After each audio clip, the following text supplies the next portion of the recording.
자, 오늘 본문은 제가 계속 네 번째 살펴보는 말씀인 것 같아요. 오늘 마지막하고 다음 주에는 다음 본문으로 넘어갑니다. 자, 여러분, 지난주 말씀, 지지난주죠. 지난주에 황 목사님께서 말씀 전하셨고, 지지난주에 이 본문을 가지고 이런 말씀을 우리가 생각해 보았습니다. 약속의 땅에도 기근이 찾아온다는 것을 인정하자 그랬습니다.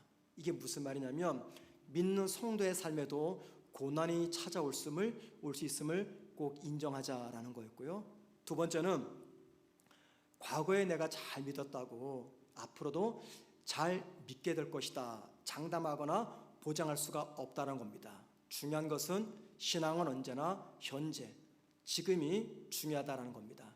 세 번째, 하나님은 일이 순조롭게 풀릴 때만 나와 함께하는 분이 아니라 고난 중에서도 하나님은 함께 하시는 분이다라는 이 세 가지 문제를 살펴보았습니다. 자, 오늘은요, 이 본문에서 아브라함이 실패를 경험합니다. 그런데 실패가 실패로 끝나는 것이 아니라 아브라함은 그 실패를 통해서 중요한 것을 배우게 됩니다. 그 실패를 통해서 무엇을 배웠는지 이 부분을 좀 함께 말씀을 나눠보겠습니다. 아브라함이 기근을 피해서 애굽으로 내려올 때 어떤 계획을 가졌습니까? 일단은 염려가 생겼어요. 아내가 너무 미인이기 때문에 이 아내 때문에 큰 봉변을 당하지 않을까, 이런 염려가 있어서 어떤 계획을 세웠습니까? 아내를 누이 동생이라고 속이자, 그런 작전을 짜고 애굽으로 내려왔습니다. 자, 그런데 아브라함이 예상했던 대로 아내 사라의 미모가 어디에까지 소문이 난 겁니까? 바로의 왕궁에까지 소문이 난 거예요. 결국 아내 사라는 이 바로에게 이끌려 바로의 궁으로 들어가게 됩니다. 자, 그런데 여러분, 그때부터 아브라함이 전혀 생각하지 않았던 여러 가지 일들을 경험하게 됩니다. 첫째, 사라를 동생이라고 말함으로 인해서 그런 애굽에서 생명을 보장받을 수가 있었어요. 둘째, 식솔들은 기근의 위기에서 벗어날 수가 있었습니다. 거기까지는 예상했던 거예요. 그런데 세 번째, 예상하지 않은 일들이 아브라함에게 찾아옵니다. 그게 무엇이냐면 바로의 호의와 접대 속에서 재산까지 얻게 됩니다. 자, 오늘 본문 16절 함께 보시겠어요?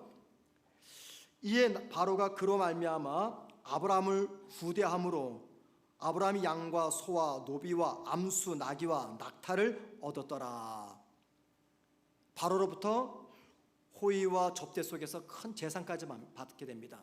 그래서 그 다음 장이 13장 2절 말씀 보면 아브라함이 애굽을 떠날 때에는요, 가축과 은과 금이 풍부했더라 이야기합니다. 한마디로 말해서 이 아브라함은요, 기근과 아내 덕분에 출세하고 성공한 사람이 된 거예요. 아내 덕분에. 참, 그래서 남자는 장가를 잘 가야 됩니다. 자, 여러분 보세요. 기근이 무서워서 하나님의 약속을 버리고 애굽으로 내려갔던 이 아브라함에게 찾아온 이 모든 순간들을 우리가 보면서 쉽게 인용하는 성경 말씀이 있어요. 어떤 말씀일까요? 로마서 8장 28절입니다. 다 같이 읽어봅니다. 시작. 우리가 알거니와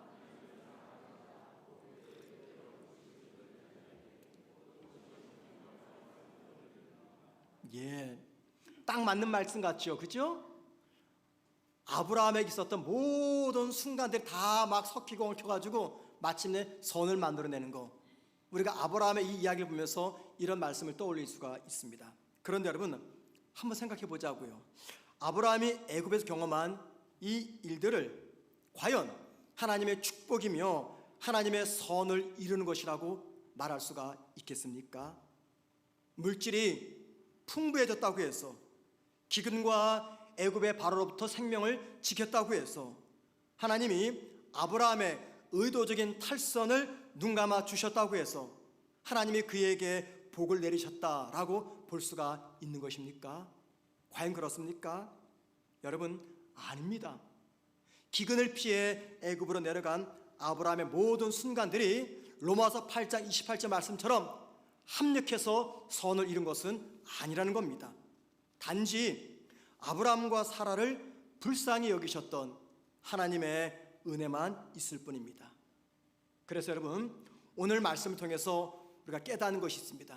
그게 무엇입니까? 하나님의 은혜는요, 우리가 의도적으로 악을 행하는 그 자리에도 찾아온다는 것입니다. 이게 하나님의 은혜예요. 우리가 선을 행하고 말씀에 순종하는 그 자리에만 하나님의 은혜가 찾아오는 것이 아니라 저와 여러분이 의도적으로 악을 행하는 그 자리에도 찾아오는 것이 하나님의 은혜이며, 찾아온 그 하나님의 은혜 때문에 우리의 삶이 변화가 된다는 겁니다. 자, 기근을 피해서 애굽으로 내려간 이 아브라함, 두 개의 관계에서 실패를 합니다. 두 개의 관계. 자, 첫 번째 관계 실패입니다. 그것은요, 아내와의 관계 실패입니다. 여러분 한번 생각해 보세요. 아브라함은 유부남입니다. 결혼한 사람이에요. 결혼한 아브라함에게 가장 가까운 사람은 누굴까요? 아내죠. 아내입니다. 사라가 가장 가까운 관계입니다. 그런데 아브라함은 자기와 가장 가까운 사이의 이 아내를 애굽인의 소실로 주고 자기 목숨을 보호하려고 계획을 했습니다. 아브라함은 신뢰와 사랑의 관계인 아내와의 관계를 어떻게 바꿔놓았습니까? 불신과 부정의 관계로 바꿔놓았습니다. 자, 여러분, 한번 우리 아내의 입장에 생각해 보자고요. 솔직히 남자들은 아내 사라 마음을 이해 못할 거예요. 우리 여성분들, 여러분이 사라라면은 어떤 마음이 찾아옵니까? 남편이 지 목숨 살겠다고 나를 다른 남자의 소실로 내어줍니다. 이게 있을 법한 일입니까? 도무지 10번, 100번, 1000번, 10,000번을 생각해도 도무지 이해가 안 돼요. 그래서 여러분, 우리가 나중에 창세기 16장 가서 보겠지만 이때 이 애굽의 사건 통해 가지고 사라는요, 마음에 큰 상심을 받습니다. 그리고 이 사건 때문에요, 아브라함은 평생 공처가로 살아가게 됩니다. 자기가 아내에게 죄를 졌기 때문에, 그래서 아브라함 평생 죽을 때까지 공처가로 살아가게 됩니다. 그만큼 사라는 이 사건으로 인해서 남편과 관계가 파괴가 됐다는 거예요. 이것이 아브라함의 관계 실패 첫 번째입니다. 자, 두 번째, 본문에서 나오는 아브라함의 관계 두 번째 실패, 어떤 관계일까요? 하나님을 모르는 사람들에게 하나님의 이름을 욕되게 한 것입니다. 이건 다른 말로 말하면 하나님과의 관계의 실패라고 말할 수 있어요. 하나님을 모르는 사람들에게 하나님의 이름을 욕되게 만들었습니다. 자, 바로는요, 아브라함의 아내를 빼앗은 것 때문에 밤새도록 번뇌와 고통 속에서 시달립니다. 바로가 하나님께 얼마나 혼이 났던지 날이 새자마자 급하게 아브라함을 부릅니다. 그리고 아브라함에게 이렇게 말합니다. 자, 오늘 본문 18절과 19절 함께 보십시다. 바로가 아브라함을 불러서 이르되 내가 어찌하여 나에게 이렇게 행하였느냐? 내가 어찌하여 그를 내 아내라고 내게 말하지 아니하였느냐? 내가 어찌 그를 누리라 하여 내가 그를 데려다가 아내를 삼게 하였느냐? 여러분, 밤새 하나님께 혼이 났던 바로가 아브라함을 불러서 한 이야기입니다. 여러분, 이 말씀 속에서 동일한 표현이 3번이나 반복되는 표현이 있어요. 그게 뭡니까? 내가 어찌하여, 내가 어찌하여, 내가 어찌, 내가 어찌할 표현이 무려 3번이나 반복이 됩니다. 여러분, 내가 어찌하여 라고 3번이나 아브라함에게 말하는 이 바로의 심정이 지금 어떤 심정일까요? 아마도 2가지 정도의 심정이 아니겠는가 생각을 합니다. 첫 번째, 자신의 잘못을 뉘우치는 심정입니다. 자신의 잘못을 뉘우치는 마음으로 아브라함에게 네가 어찌하여 라고 말합니다. 여러분, 당시 애굽은요, 전 세계 최강의 국가였습니다. 지금으로 말하면 미국, 러시아, 중국을 합친 나라보다 더 강력한 힘이 있었던 나라예요. 그런데 바로는 그 나라의 왕이었습니다. 그러니까 전 세계를 자기 한 손에 쥐고 있었던 사람이 바로 바로였습니다. 그런데 그런 그가 밤사이에 하나님으로부터 얼마나 무섭게 혼이 났으면 일개 나그네였던 아브라함에게 뭐라고 말합니까? 네가 어찌하여 라고 3번씩이나 말합니다. 네가 어찌하여 라고 3번씩이나 반복한 것은 하나님께 자신의 잘못을 고백하고 회개한다는 의미입니다. 자, 보세요 여러분. 잘못은 누가 했습니까? 아브라함이 했어요. 그런데 회개는 누가 합니까? 바로가 합니다. 이게 뭘 보여줍니까? 바로 왕이 하나님께 무척 혼이 났다라는 것입니다. 자, 두 번째, 내가 어찌하여, 이 표현 속에 담긴 의미입니다. 바로가 아브라함을 향하여서 네가 어찌하여 라고 말한 것은 지금 아브라함을 비난하는 말입니다. 어떻게 비난합니까? 네가 어찌하여, 이 말 무슨 비난입니까? 절대 권력자의 나 바로를 굴복시킨 하나님을 믿고 있는 네가 어찌하여 이런 믿음 없는 행동을 한 것이냐, 그 뜻입니다. 네가 그러고도 전능하신 하나님을 믿는 사람이라고 말할 수 있느냐, 그 뜻입니다. 바로는 자신을 계획적으로 속인 아브라함의 악한 행동을 지금 비난하고 있습니다. 여러분, 그런데 가만히 보세요. 아브라함이 하나님을 믿지 않았다면은 그 바로의 비난은 한낱 아브라함 개인을 향한 비난이 될 것입니다. 그런데 지금 바로가 뭘 알고 있어요? 아브라함은 하나님을 믿는 하나님의 사람임을 알고 있었습니다. 자, 그렇기 때문에 아브라함을 향하여 네가 어찌하여, 그 말은 아브라함을 향한 질책이 아니라 하나님을 믿는 믿음의 사람으로서 어찌 이렇게 행동할 수 있느냐, 그 뜻입니다. 그러니까는 아브라함을 비난하는 것뿐만이 아니라 누구까지 비난하고 있는 것입니까? 아브라함이 섬기는 하나님을 모욕하고 있는 것입니다. 네가 진짜 하나님 믿는 사람 맞냐? 그러면 그 믿음의 사람답게 똑바로 행동해야지. 네가 그런 하나님 믿느냐? 진짜 하나님 살아계시냐? 그 뜻입니다. 여러분, 예나 지금이나 믿지 않는 사람들은요, 믿는 우리들이 자기들보다 더 도덕적으로 올바르고 양심 바르고 착하고 또 질서 잘 지키는 그런 사람으로 살아가기를 기대하고 있습니다. 자, 그런데 믿는 성도가 믿지 않는 사람들과 별반 다를 바가 없는 것을 발견하게 되면 세상 사람들은 믿는 우리를 향해서 비난합니다. 어떻게 비난할까요? 당신이 하나님을 믿는다고 하는데 진짜 당신이 믿는 하나님 살아계셔? 또 뭐라고 비난합니까? 당신은 하나님을 믿는다고 하는데 어떻게 그렇게 말하면서 그렇게 행동을 해? 또 뭐라고 비난합니까? 교인이 뭐 저래? 교인이면 교회다 와야지. 교인이면 교인다 와야지. 교인들이 더하네? 교회 다녀도 마찬가지네? 이런 말을 합니다. 목사와 성도들의 비행과 부도덕한 행실 때문에 하나님 얼굴에 침을 튀기는 이 사건들이 너무 자주 일어나는 것, 이제는 별로 새삼스럽게 느껴지지 않습니다. TV 뉴스를 보다가 어떤 비리, 어떤 사건이 터지면요, 의식적으로 생각하는 것이 있어요. 저는 그렇습니다. 뭐냐면 저 사건 속에 혹시 목회자가 개입되지 않았을까? 혹시 저 사건 속에 믿는 성도가 개입되지 않았을까? 그 정도로 믿는 자들의 악한 행동들을 우리는 너무 쉽게 볼 수가 있습니다.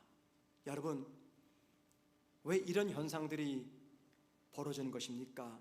그것은요, 내 방법이야 어쨌든 그것이 거짓말이든 사기건 법을 어기는 짓이건 육축과 은과 금만 많아지면 이게 다 하나님께 복을 받았다라고 생각하는 그런 성도들이 많기 때문입니다. 아브라함을 보면서 우리 모두가 꼭 기억할 것이 있어요.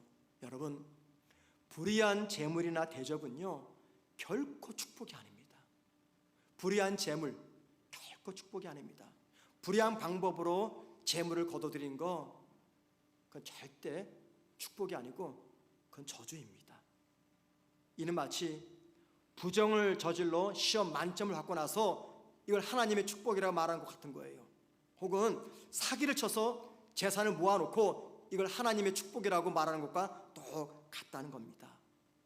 불의한 방법으로 모은 재물을 하나님의 축복이라고 생각을 한다면요, 그분은 하나님의 뜻에서 벗어나서 타협과 부도덕을 껴안고 살아가는 신앙의 이중 인격자가 될 수가 있습니다. 여러분, 아까 제가 로마서 8장 28절 말씀드렸죠. 모든 것이 합력하여 선을 이룬다. 너무 귀한 말씀입니다. 우리 모두가 가장 사랑하는 말씀이고 내 삶에서 이루어지기를 원하는 말씀입니다. 모든 것들이 다 합력해서 결국엔 선을 만들어낸다. 이 얼마나 귀한 말씀입니까? 그런데 여러분, 그 앞에 전제 조건이 있잖아요. 우리 그걸 잊어버립니다. 그게 뭐예요? 하나님을 사랑하는 자, 곧 그 뜻대로 부르심을 입은 자. 이게 전제입니다. 하나님을 사랑하는 자, 그리고 하나님의 뜻대로 부르심을 입은 자. 하나님의 뜻대로 부르심을 입은 자. 무슨 말입니까? 하나님의 뜻대로 살아가는 자. 그러니까는 하나님을 사랑하고 하나님의 뜻대로 살아가는 자에게 나타나는 모든 삶의 순간들이 결국은 뭘 만들어낸다고요? 선을 만들어낸다는 겁니다. 이 귀한 말씀을 어떻게 아브라함 같은 인생을 살아간 사람들에게 우리가 적용할 수가 있겠어요? 모든 것이 합력하여 선을 이룬다. 너무 귀한 말씀이에요. 우리 모두가 붙잡아야 될 말씀입니다. 그런데 여러분, 그 전에 어떤 조건이 전제되는지 꼭 기억하셔야 됩니다. 하나님을 사랑하는 자, 하나님의 뜻대로 순종하며 살아가는 자, 그런 분들에게는 하나님께서 모든 것들을 합력해서 선을 만들어 주신다는 것입니다. 그러므로 여러분, 아브라함이 애굽에서 부자가 된 것은 이건 결코 하나님의 선하신 뜻이 아닙니다. 그의 재물은요, 수치의 횡재이며 아내를 넘겨주고 받은 잔혹한 대가라는 것입니다. 그 축복이 아닙니다, 여러분. 그 잔혹한 대가예요. 아내를 팔고 받은 잔혹한 대가이며 수치의 횡재일 뿐입니다. 자, 지금까지 살펴본 아브라함의 실패의 모습을 통해서 우리가 생각할 것이 있어요. 그게 뭘까요? 만약에 아브라함이 기근을 피해서 애굽으로 내려갈 때 그때 아들이 있었다라고 생각해 보십시다. 그에게 이삭이 있었어요. 그럼 하나님이 그때 아브라함에게 그 아들을 제물로 바치라고 말씀하셨을까요? 하지 않았을까요? 기근으로 피해서 애굽에 내려갈 때 만약에 아브라함에게 아들이 있었다면 먼 훗날 되어질 그 일을 하나님께서 그때 아브라함에게 제물로 바치라고 명령했을까요? 하지 않았을까요? 절대 그 명령하지 않았을 거예요. 왜요? 그 단계에서는요, 아브라함은 절대 순종할 수가 없었기 때문입니다. 여러분, 아들을 제물로 바칠 정도가 된다면요, 그 정도 믿음의 사람이 되어야 됩니다. 그런데 지금 아브라함은 어떤 믿음의 사람이에요? 아직까지는요, 그 정도 믿음의 사람은 되지 못합니다. 자기 목숨 살겠다고 자기 아내를 누이라고 속여서 바로의 정실이 되게 한 사람이에요. 그런 믿음을 가지고 어떻게 아들을 제물로 바칠 수가 있겠습니까? 하나님은 절대 그런 수준의 사람에게 이 명령 내리지 않습니다. 하나님은 지금요, 아브라함이 아들을 제물로 바칠 수 있을지 없을지 그 믿음에 관심이 없어요. 그건 아직까지 되어질 일이 아닙니다. 그건 먼 훗날 이야기예요. 지금 당장 하나님의 관심은 아브라함이 하나님의 자녀로서 어떤 수준에 있고 앞으로 어떤 사람이 되어야 되느냐, 여기에만 관심이 있어요.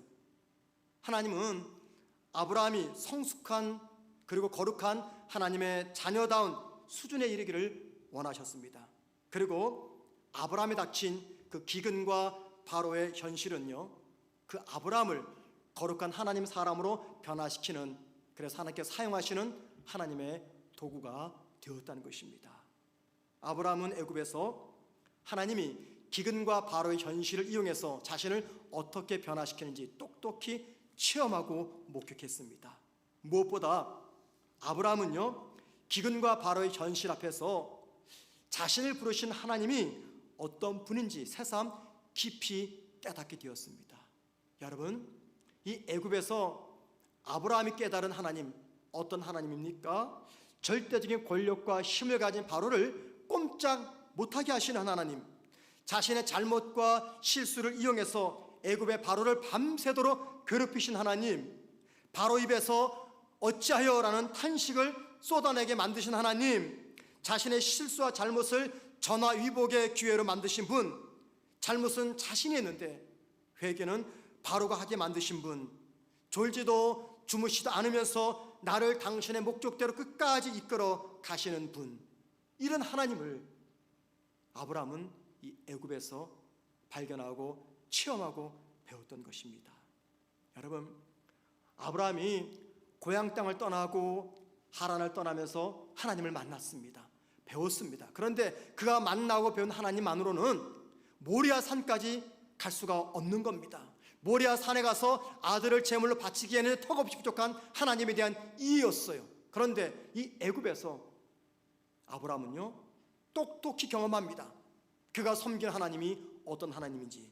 그래서 여러분, 이 아브라함이 애굽에서 하나님이 어떤 분인지를 똑똑히 체험한 다음에 그 다음 장 13장 14장에서 두 개의 사건을 경험해요. 첫 번째는 조카 롯과의 헤어짐입니다. 그런데 여러분, 롯과 헤어지면서 아브라함이 어떤 제안을 합니까? 13장 9절입니다. 13장 9절 다 같이 있습니다. 시작.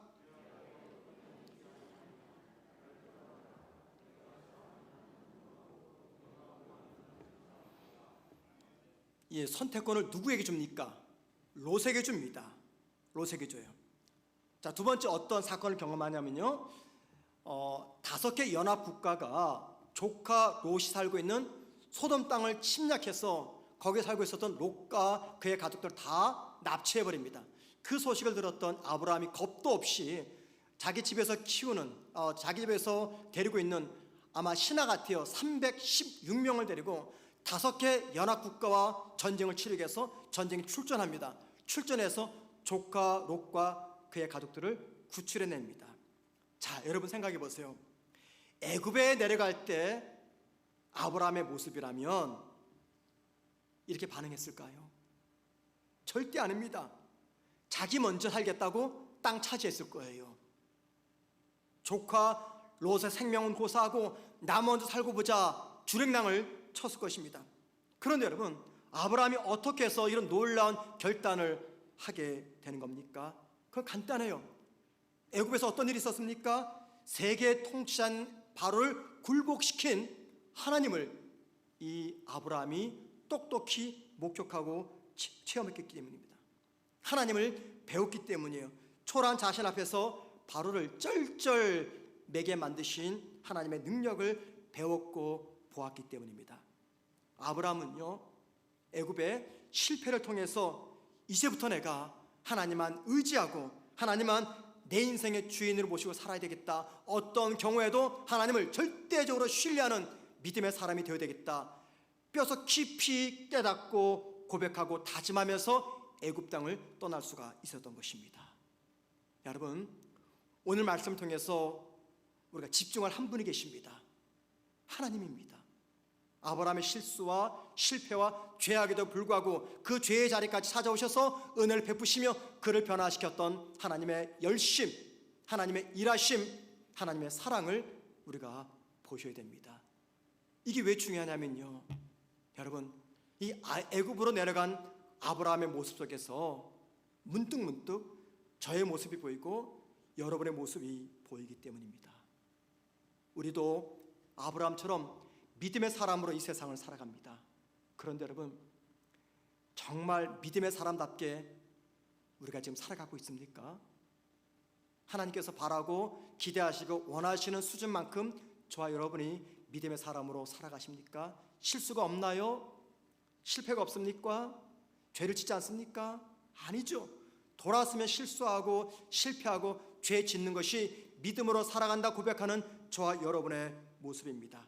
그런데 놀라운 것은요, 이 사실을 하나님이 아신다는 겁니다. 똑똑히 보고 계시다는 겁니다.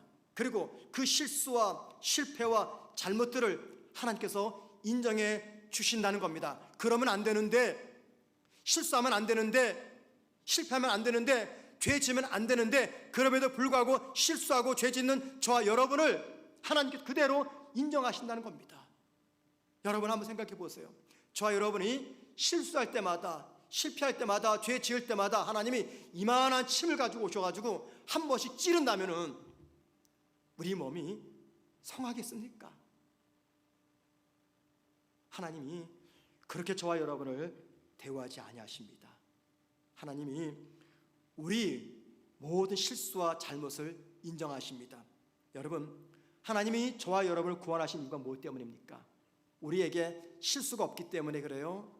우리가 잘 살기 때문에, 똑바로 살기 때문에, 바르게 살기 때문에 그래서 우리를 구원하신 겁니까? 아닙니다. 하나님이 저와 여러분을 왜 구원한 줄 아세요? 우리가 실수하고 잘못하고 죄 짓는 죄인이기 때문에 구원하신 거예요. 착한 사람이 구원받지 못하고 죄인이 구원받는 종교가 우리 기독교입니다. 성경 어디를 보세요? 착한 사람이, 양심 바른 사람이 구원받는다고 말합니까? 누가 구원받습니까? 죄인이 구원받습니다. 그래서 오늘도 죄를 짓는 저와 여러분을 하나님께서 연약하지만 그대로 수용하시고 인정해 주신다는 겁니다. 문제는 뭔지 아십니까? 그 실수와 그 실패를 통해서 저와 여러분이 하나님을 경험하고 있느냐, 하나님을 새롭게 깨닫고 있느냐, 하나님이 어떤 분인지 배워가고 있느냐라는 것입니다. 실패와 실수를 통해서 하나님의 능력과 은혜를 깨닫고 새롭게 변화될 수만 했다면 우리의 실수와 우리의 실패는요, 복된 실패이며 복된 실수가 될 것입니다. 여러분, 우리가 살아왔던 지난날 돌아볼 때 이런 순간이 있죠. 야, 내가 그때로 돌아가서 그때 범했던 실수를 다시 되돌릴 수만 있으면 얼마나 좋을까. 우리에게 그런 순간들이 있습니다. 여러분, 만약에 한 번의 기회를 주어져가지고 저와 여러분이 그때로 돌아가서 그 실수, 그 잘못을 새롭게 올바르게 교정시킨다면 그 다음에 괜찮을까요? 아닐 겁니다. 또 다른 실수와 실패가 계속해서 반복될 것입니다. 그리고 우리는 그런 실패와 실수를 통해서 나의 믿음을 키우게 됩니다. 하나님을 신뢰하는 법은요, 성공의 순간뿐만이 아니라 실패와 실수의 순간을 통해서도 배웁니다. 그래서 나의 작은 실패와 실수조차도 하나님께서 나를 믿음의 사람으로 변화시키기 위해 사용하는 도구가 된다는 것입니다. 자, 본문에 기록된 아브라함의 실수 도무지 이해가 안 됩니다. 하나님께서 가나안에 머물러라 그러면은 거기 머물러야죠. 그런데 애굽으로 내려갔어요. 거기까지는 좋아요. 어떻게 가장 가까운 자기 아내를 동생이라고 속이면서 나 살겠다고 아내를 다른 나라의 다른 남자의 소실로 내어줄 수가 있겠습니까? 여러분, 도무지 이해가 안 되죠. 그런데 저나 여러분도 살다 보면은요, 아브라함처럼 가지 말아야 될 때를 찾아갈 때가 있습니다. 하지 말아야 할 일을 행할 때가 있습니다. 그런데 놀라운 것이 있습니다. 가지 말아야 할 그곳을 걸어갈 때, 하지 말아야 될 그 일을 행할 때 나를 따라오시는 분이 계십니다. 그것을 지켜보시는 분이 계십니다. 우리 하나님 아버지입니다. 그리고 하나님이 내 삶에 간섭하십니다. 내가 실수할 모든 가능성이 있는 그 상황 속으로 찾아오셔서 나의 고집과 나의 자존심을 꺾으시고 때로는 설득하시면서 나를 그의 사랑과 은혜 앞에서 항복하게 만드십니다. 그리고 이 일들을 통해서 우리는 하나님 어떤 분인지를 배우면서 바른 신앙인으로 조금씩 자라나게 될 것입니다. 우리 모두는 실수하고 잘못하고 실패하고 죄를 짓습니다. 하나님은 그것들을 이용해서 저와 여러분에게 하나님이 어떤 분인지를 알려주기를 원하십니다. 여러분, 실패의 자리에서, 넘어지는 자리에서, 실수하는 자리에서 그냥 일어서지 마시고 그 속에서 나를 만져주신 하나님을 만나셔야 됩니다.